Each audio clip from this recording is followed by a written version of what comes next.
Halo Sobat Kalem, kembali lagi bersama kami di podcast Mari Bercerita Sampai Tenang.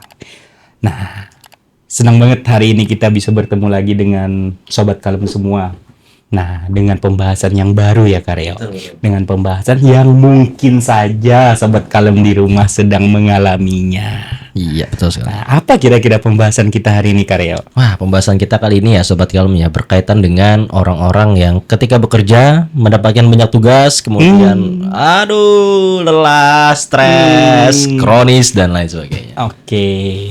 Bahkan bukan cuman hanya seorang yang bekerja ya, Ya, Karyo. betul Bahkan sekali. kayak misalnya mahasiswa yang punya banyak tugas, Yes. ibu rumah tangga yang mengurus suami dan juga anaknya di betul. rumah. Jadi ini dekat banget dengan Sobat Kalem. Ada kemungkinan atau berpotensi mengalami hal ini. Apa kira-kira Karyo? Oke, satu kata yang mewakili yaitu burn out. Burn out. Pernah nggak nih kira-kira Sobat Sobat Kalem merasa kayak lelah banget ketika menjalani sebuah aktivitas ya Karyo. Ingin memulai aktivitas merasa kayak lelah banget kayak gitu. Pernah nggak Sobat Kalem kira-kira merasakan hal itu? Nah, atau mungkin Bang Ginanjar nih, pernah nggak kira-kira mengalami hal itu? Apalagi kan Bang Ginanjar kerjanya dari hari Senin sampai hari Jumat, tuh. mengulang aktivitas yang sama setiap minggu. Bahkan juga kalau nggak salah ada shift malam juga ya, Harus malam. Bang Ginanjar. Nah, pernah nggak kira-kira Bang Ginanjar mengalami burnout? Definisi burnout itu apa sih dulu? Oh, benar. Kita boleh menjelaskan Iya, ya? iya, Jadi iya. definisi burnout. Mau bilang apa? Contohnya takutnya salah kan? Oh iya, betul. Pengen Benar. mau tahu definisinya dulu deh. Nah, Betul. Definisi yang apa? Yang valid lah. nah. Iya, betul. Nah, kira-kira apa itu burnout Karya? Oke, kalau kita berkaca dari WHO ya, World Health Organization, burnout itu keterkaitannya dengan stres kronis yang berada di tempat kerja. Tapi tentu seperti kata Ilyas tadi bahwa ya burnout itu bisa dialami semua orang ya. Betul, Pada intinya adalah burnout itu stres tapi dia kronis. Kronis ya. Iya, betul. Dampaknya apa kira-kira Karya? Akhirnya. Macam-macam tuh. Misalkan nih teman-teman sudah stres kronis atau burnout, itu bisa jadi teman-teman itu tidur ya seperti biasalah tidur, tapi ketika bangun rasanya tuh lelah sekali. Lelah. Ya, kayak Dan berdampak ke pekerjaannya ya, Ya Karya? betul, berdampak ke pekerjaan. Bisa kalau ekstrim nggak mau kerja lagi mungkin ya. Hilang semangat hidup. Iya. Iya. Tapi ini terkait dengan ya. aktivitasnya Bang Enggak Ginanjar. sampai ke depresi ya.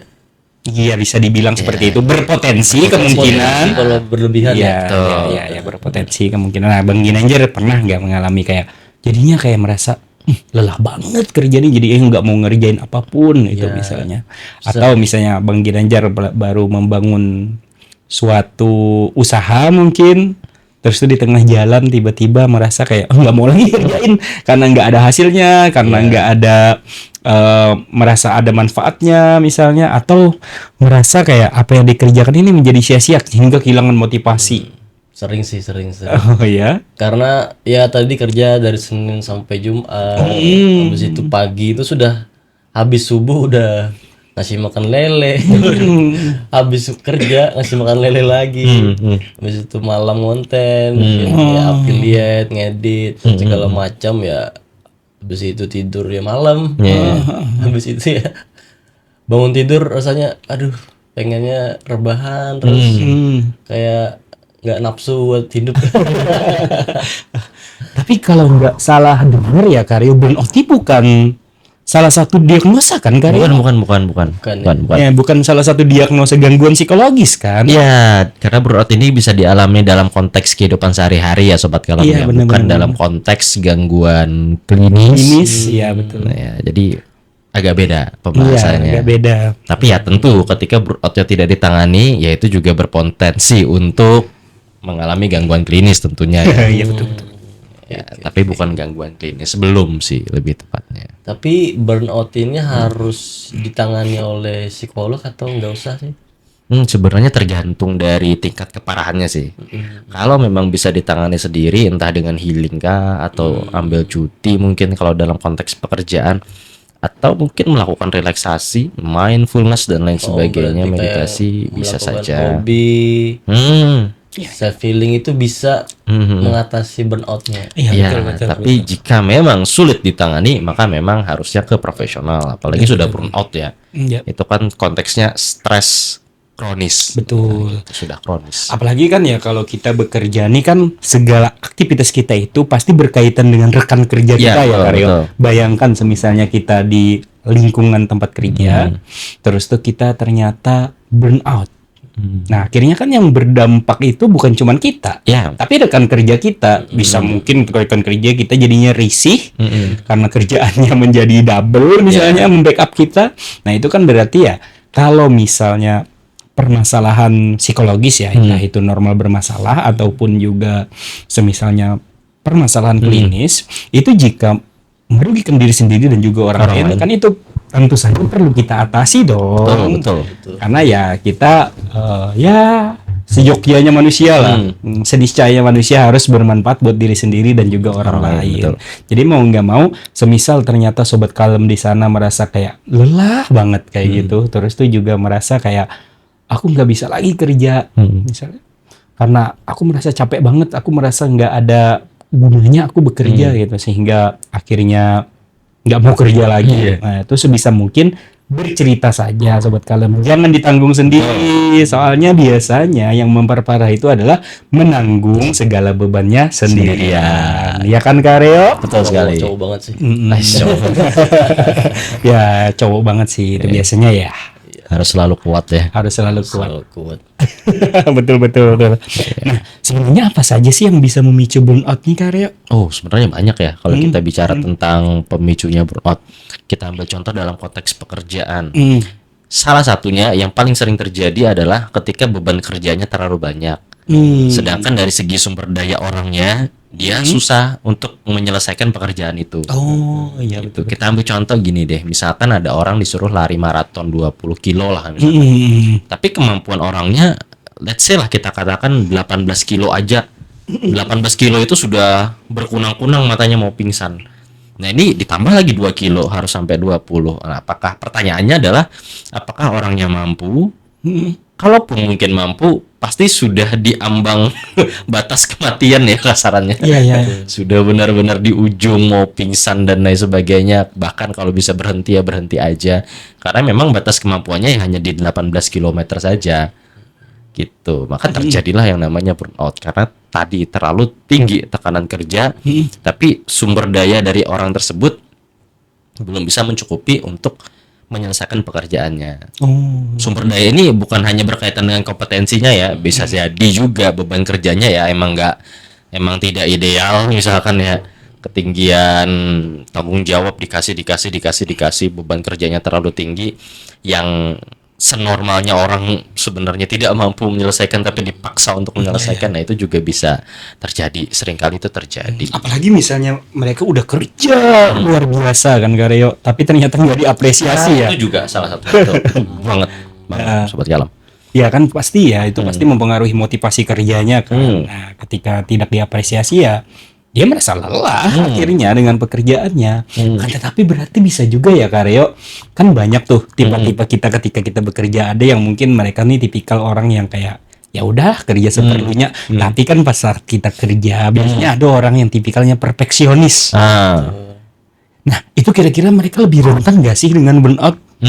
Secara Biasanya. umum ini secara umum aja ya, belum Iya, tentu betul. benar, belum tentu salah juga ya Iya, sobat betul, Galamnya.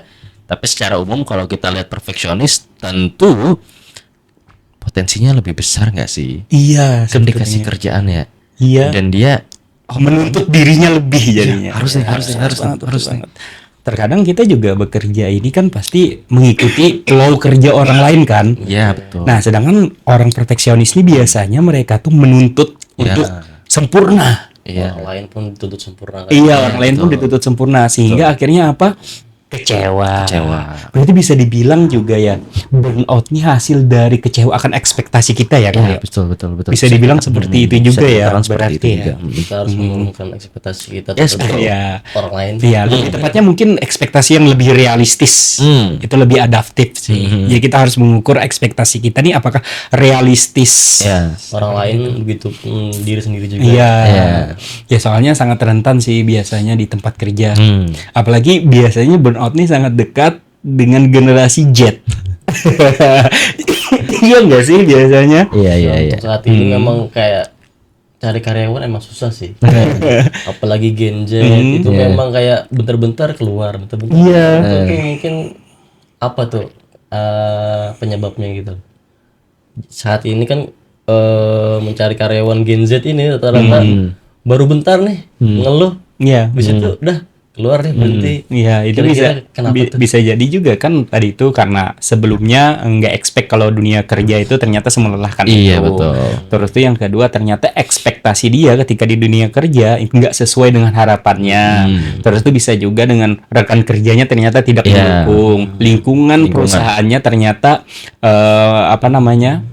menurunkan kualitas kompetensinya ternyata. Jadi dia overqualified bisa juga seperti itu. Nah, sehingga akumulasi ekspektasi yang awalnya itu positif ternyata nggak sesuai dengan ekspektasi ataupun harapannya, akhirnya bisa aja itu kan memicu burnout. Betul. Nah, yang mana sebenarnya ya Karyo, kalau kita kerja itu pasti tidak menutup kemungkinan pasti terserang stres nggak sih? Pasti betul. Benar jelas Iya. banget kan, karena ya namanya bekerja juga pasti ada tantangan. Betul. Tantangan itu kan dalam bentuk tanggung jawab seperti itu. Jadi sebenarnya pasti stres itu. Nah tergantung bagaimana meregulasinya. Nah sedangkan burnout ini stresnya itu kronis. Jadi susah buat orang yang burnout. Orang yang sudah mengalami burnout mungkin pada awalnya mereka itu mengalami kesusahan dalam meregulasi ya regulasi stresnya seperti itu. Kenapa Bang Kayak di Ginanjar? dunia kerja gitu kan kadang kita diem aja, kadang tuh kayak stres gitu loh, kayak pulang capek juga gitu. Padahal nggak ngapa-ngapain, cuma kayak di lingkungan itu tuh kayak bikin kita tuh tertekan gitu loh. Kadang cuma karena lingkungan tersebut, bukan karena kerjaan. Kadang bikin burnout juga. Iya benar. Jadinya kayak merasa nggak produktif ya. Iya. Tapi dikasih kerjaan juga capek. Jadi serba salah. Jadi serba salah. Ya, benar. Itu juga salah satu ini ya pemicu orang mengalami stres atau mungkin bahkan burnout ya ketika seseorang tidak memiliki kendali, tidak memiliki kendali atas pekerjaannya atau Iya, benar. aktivitasnya tadi. Nah berarti kita yang paling penting berarti sebelum bekerja kita harus mengetahui dulu kan Karyo di tempat kita kerja kita ada di posisi apa. Terus itu kita harus mengatur ekspektasi kita biar lebih realistis. Betul, Terus itu kita harus mencoba membangun hubungan yang baik dengan rekan kerja dan juga membangun interaksi yang positif dengan atasan. Iya, Seperti betul. itu. Tapi kadang di dunia kerja ya, kita itu memang ditempatkan bahkan nggak sesuai dengan kompetensi kita. Nah ya itu ekspektasi tadi itu. Itu yang bikin kadang kita itu, wah ini bukan bidang gua gitu. Iya, jadinya kurang termotivasi ya. Betul. Ya benar. Nah itu kan tadi ya berkaitan ekspektasi tadi ya Karyo. Itu berkaitan juga tuh dengan salah satu area dari burnout itu sendiri yaitu ketidakcocokan dari kompetensi orang yang dimiliki. Iya betul. Akhirnya ya stres kronis. Iya betul. Nah, kan luar biasa kan. Nah, makanya burnout ini sangat dekat dengan orang yang sudah dewasa. Itu tuh banget sih. Iya, dengan orang-orang yang sudah dewasa. Banget itu. Begitu. Begitu. Nah, jadi ya hampir ya jelas banget Karyo. Semua dari kita dan sobat kalem di rumah ada aja mungkin mengalami burnout. Pernah mengalami atau ingin menghindari burnout. Seperti itu. Nah, jadi tentu saja kita juga harus membahas Karyo bagaimana sih cara mengelola burnout. Ya kan Karyo? Nah, kira-kira nih dari Karyo ada tips dan trik nggak? Bagaimana caranya mengelola burnout? Nah, Kira-kira. kalau kita bicara tentang cara nih Sobat Kalem, kita harus lihat nih, kita burnoutnya itu dalam konteks apa dulu. Apakah dalam konteks pekerjaan, kemudian kita lihat lagi pekerjaan yang seperti apa nih. Apakah karena beban kerjanya yang memang terlalu tinggi misalkan, atau tadi ketidakcocokan antara kompetensi yang dimiliki dengan posisi yang didapatkan, atau mungkin karena kita merasa kehilangan kendali di sana, atau karena kurang apresiasi dan lain sebagainya. Nah, kita coba lihat dari sudut itu dulu, kemudian kita pertama yaitu akui bahwa oh iya aku burnout di bagian ini loh. Benar-benar. Karena kita harus accept dulu bahwa kita Bujur. bujur. Betul maksudnya. Keluar banjar. Benar. Bujur itu artinya benar ya Sobat Kalem. Iya, Keluar betul. Keluar banjarnya. Itu bahasa banjar itu. Bujur. Benar-benar. Nah, itu tuh Lanjut Sobat ya, Kalem, kita lihat dulu akar masalahnya itu ada di mana. Kemudian kita lihat nih ciri-ciri burnout yang kita miliki. Ada beberapa ciri-ciri sih. Yang pertama adalah kelelahan. Biasanya terjadi karena sistem sarafnya terlalu stres segala macam. Jadi kita rawan lelah lah. Bahkan ketika kita udah tidur dengan durasi yang cukup tapi bangun kok tetap lelah. Gitu. Kemudian yang kedua, mengalami yang namanya sinisme. Bahasa simpelnya gini deh. Sensitif di lingkungannya. Kemudian sengaja menjauh. Benar-benar. Kemudian ya tidak terkomunikasi dengan rekan kerjanya dengan baik. Atau yang ketiga itu berkaitan dengan efikasi dirinya. Sederhananya gini deh, aku coba sederhanakan ya Sobat Kalem ya. Ketika kita mengalami burnout, dari yang ciri-ciri yang ketiga ini berkaitan dengan kita merasa bahwa kita nggak mampu loh untuk menyelesaikan tugasnya, kita nggak mampu loh menjadi orang yang kompeten, kita nggak mampu loh, kita nggak hebat, kita nggak bisa, kita adalah orang yang mungkin tidak berguna dan lain sebagainya. Nah, itu berpengaruh juga ke dalam diri orangnya. Jadi yang pertama tadi, terima dulu, akui bahwa kita memang punya burnout dan kita lihat aspeknya yang mana atau akar masalahnya yang mana. Kemudian yang kedua, kita lihat nih ciri-ciri burnout yang kita miliki tadi, apakah karena stres, tadi kelelahan tadi ya, atau yang kedua karena kita berjarak malah dengan rekan kerja kita, atau yang ketiga karena tadi efikasi dirinya atau kita merasa bahwa kita nggak mampu. Nah, kemudian ketika kita sudah memetakan beberapa hal tersebut, baru kita coba berikan solusi di sana. Solusinya gimana? Misalkan dalam segi kelelahan tadi, alhasil kita bisa lakukan mindfulness, misalkan meditasi. Fungsinya adalah untuk merilekskan sistem saraf.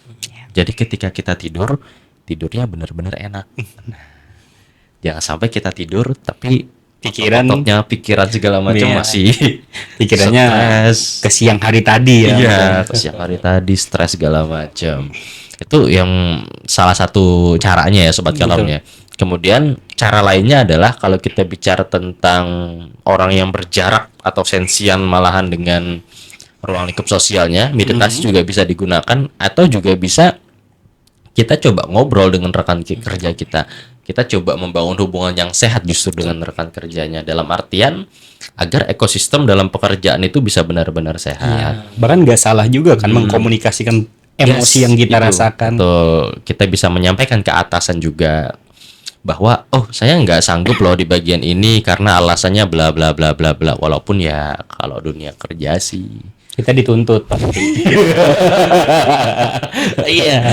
Tapi nggak ada salahnya kok mengkomunikasikan. Betul. Soalnya biasanya juga di perusahaan pasti mereka ada well-being-nya buat karyawan. Pasti ada biasanya.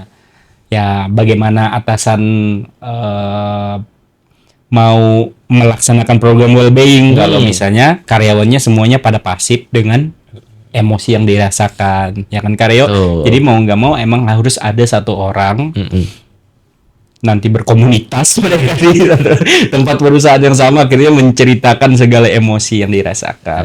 Ya sebenarnya perusahaan yang sangat ideal itu pasti harus ada kan Karyo? Biasanya bahkan makanya di psikologi juga ada pelayanan konseling tempat kerja. Nah itu kan untuk memanajemen terkait well-being karyawan. Betul. Nah, itu kan juga untuk menghindari resiko atau resiko karyawannya mengalami burnout. Yes, betul sekali. Nah, itu berkaitan ya Sobat Kelem ya. Kemudian bagian yang terakhir tadi, kalau kita bicara tentang burnout yang keterkaitannya dengan efikasi diri dan lain sebagainya. Nah, kita bisa ini tuh merefleksikan ke diri kita. Memangnya kita benar-benar tidak kompeten di bidang ini. Iya. Atau jangan-jangan beban kerjanya yang ketinggian. Atau jangan-jangan ya memang bukan posisi kita yang ada di sini gitu kan. Kita tidak jago marketing misalkan, tiba-tiba ditaruh di marketing, burnout lah, kita bingung ini gimana cara promosinya. Mau promosi tapi aku orangnya susah nih. Iya, benar-benar. Buat ngomong misalkan atau dan lain sebagainya, itu juga perlu dievaluasi Sobat Kelem. Iya, benar. Nah, inilah sebenarnya ini yang perlu diedukasi juga dengan masyarakat ya Kak. Kenapa ketika kita ingin melamar sebuah pekerjaan, kita tuh harus melakukan pemeriksaan menggunakan tes psikologi. Ya. Nah, sebenarnya tes psikologi itu biasanya diambilnya melalui kompetensi-kompetensi yang sesuai dengan pekerjaan yang Lamar.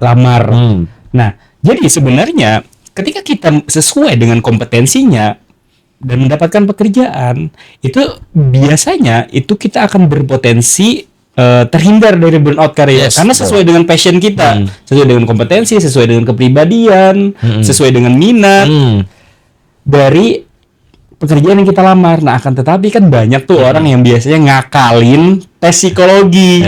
Ya karena tuntutan kehidupan ingin mendapatkan pekerjaan. Nah, sebenarnya tujuan dari tes psikologi ini agar kandidat yang melamar pekerjaan itu sesuai dengan passionnya dalam kehidupan.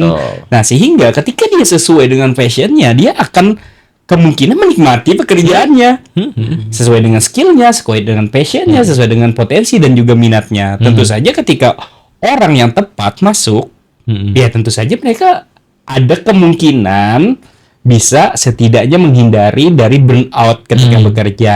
Setidaknya seperti itu. Nah, jadinya kan terukur juga kan Karyo. Nah, tapi biasanya kan banyak tuh orang yang ngakalin tes psikologi. Akhirnya apa? Akhirnya dia merasa nggak cocok dengan pekerjaannya. Atau mungkin perusahaannya yang screeningnya kurang tepat misalnya, atau ada error lah dalam tes-tesnya misalnya. Nah, itu yang bisa berpotensi karyawan-karyawannya menjadi burnout. Ditambah lagi mungkin budaya perusahaannya lagi ada variabel-variabelnya sih banyak. Tapi sebenarnya ya tes psikologi ketika kita seleksi karyawan itu sebenarnya tujuannya untuk men-screening karyawan yang sesuai dengan ataupun tepat di ranah pekerjaannya. Itu membantu perusahaan dan karyawannya juga padahal. Betul sekali. Nah, begitulah. Ya, tapi ya di Indonesia ya lumayan ya pelik lah masalah karyawan-karyawan ini. Apalagi ada ordal. Aduh. Iya, betul. Tapi luar biasa ya pembahasan perihal burnout nih ya Karyo. Soalnya ya seperti yang kita bahas sebelumnya, burnout ini sebenarnya juga bisa dialami oleh ibu rumah tangga. Bisa sekali. Soalnya banyak juga kan ngurusin, hektik banget juga kan sebenarnya. Itu pekerjaan lifetime loh ibu rumah tangga itu. Itu banget betul. Ngurus anak, ngurus suami, wah itu. Luar biasa. Nah, itu kan juga ya itu perlu seperti yang disampaikan oleh Karyo tadi. Ya tidak ada salahnya untuk sering-sering refleksi diri, akui jika kita mengalami kelelahan, terus tuh juga kita mencoba merelaksasikan tubuh kita, terus tuh juga mencoba tubuh kita untuk hadir di saat ini dengan menggunakan mindfulness. Perlu membatasi kegiatan nggak sih? Kayak aku kan kerja nih, usaha dan juga hobi. Nah, itu apakah perlu membatasi, mengurangi kegiatan biar nggak burnout banget gitu? Apakah diperlukan buat kayak aku nih yang banyak kegiatannya? Tapi hobi itu biasanya untuk ini enggak sih, ngambil jeda, mengambil jeda untuk lebih rileks. Biasanya kan hobi gitu. Jadi lelah ya. Ini sudah jadi profesi gitu loh. Aku ini kan sudah jadi atlet nih. Ini jadi malah merasa hobi ini beban gitu loh. Kadang jadi beban, kadang jadi gimana tuh? Apakah harus mengurangi kegiatan biar enggak mengurangi burnoutnya juga gitu? Biasanya tergantung tuh. tergantung dari kegiatannya itu apakah memang malah menambah burnout kita atau tidak. Kalau memang malah kegiatannya itu menambah burnout, kesehatan mental kita terganggu, kemudiannya itu tidak terlalu memberikan benefit yang cukup signifikan dalam hidup, yaitu pilihan yang bijak untuk mengurangi ya. Karena lebih baik kita menjaga kesehatan mental kita juga kan ya dalam konteks itu ya. Karena kalau misalkan hobi itu positif dan itu betul bisa menjadi salah satu langkah kita untuk mengurangi yang namanya burnout. Karena kan kita jadi ini ya seru, happy kan. Tapi kalau hobinya malah berputar jadi beban ya, itu malah bahaya juga ya jadinya ya. Kita tidak menikmati kegiatannya jadinya. Betul. Jadi lebih bijaknya kita mengurangi mengurangi kalau memang itu menjadi beban kita. Iya betul. Dan selalu cari waktu untuk kembali ke diri sendiri dalam setiap harinya. Betul. Dengan cara apa? Ya misalnya relaksasi. Jadi ya ngomonglah dengan sistem saraf kita. Nih sekarang kita sedang mengalami apa sih? Dengan apa dengan pikiran kita, ngobrol kita dengan diri kita sendiri, journaling, take a space lah. Ambil jeda dan rehat sejenak lah. Dan jika memang susah tertangani, maka datanglah ke profesional. Betul. Ke Karyo dan Kak Ilyas. Nah, itu ya sepertinya ya Karyo pembahasan kita perihal burnout. Nah, burnout ini karena sangat dekat dengan Sobat Kalem mungkin Sobat Kalem akhirnya harus mengakui bahwa jika mengalami burnout, ambillah jeda sejenak. Karena beristirahat di sela-sela kita merasa lelah itu bukan sebuah dosa kan? Iya betul. Itu sebuah kewajiban. Karena tubuh Sobat Kalem semua juga perlu rehat sejenak. Ambillah istirahat, tidur yang cukup, makanlah makanan yang bergizi. Seperti itu Karyo. Ya mungkin itu saja pembahasan kita perihal burnout ya Karyo. Ya. Luar biasa pembahasan kita pada hari ini ya Karyo. Sampai jumpa di episode selanjutnya Sobat Kalem. See you. See you.